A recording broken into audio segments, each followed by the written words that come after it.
কলকাতা থেকে IPL match তুলে নেওয়ায় বিক্ষোভ জলপাইগুড়িতে।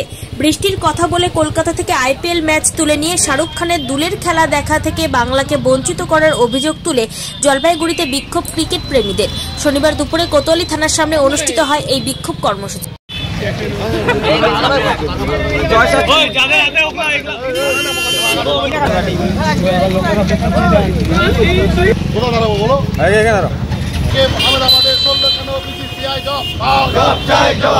বাংলা এবং বাঙালি ক্রিকেটারদের সাথে অমানবিক আচরণ করা হচ্ছে কেন? বিসিসিআই আচরণ করা হচ্ছে কেন? বিসিসিআই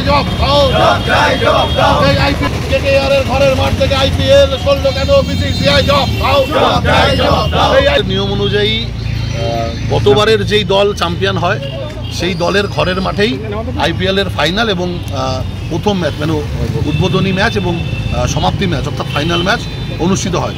কিন্তু আমরা দেখতে পাচ্ছি অনিবার্য কারণ দেখিয়ে, বৃষ্টির অজুহাত দেখিয়ে বিসিসিআই বাংলা এবং বাঙালিদের আবেগের সাথে জড়িত থাকা কেকেআর দল এবং কেকেআর এর ঘরের মাঠ ইডেন গার্ডেন, সেই ইডেন গার্ডেন থেকে কোনো কারণ ছাড়াই আইপিএলকে সরিয়ে নিয়ে চলে গেল বিজেপি শাসিত মোদির নামাঙ্কিত যেই স্টেডিয়াম আহমেদাবাদ স্টেডিয়াম। তো আমরা এর বিরুদ্ধে সমস্ত বাঙালি ক্রিকেটার, জলপাইগুড়ি ক্রিকেট প্রেমী মানুষেরা ঐক্যবদ্ধ হয়ে এই সিদ্ধান্তের বিরুদ্ধে আমরা আজকে এখানে প্রতিবাদ কর্মসূচি গ্রহণ করলাম।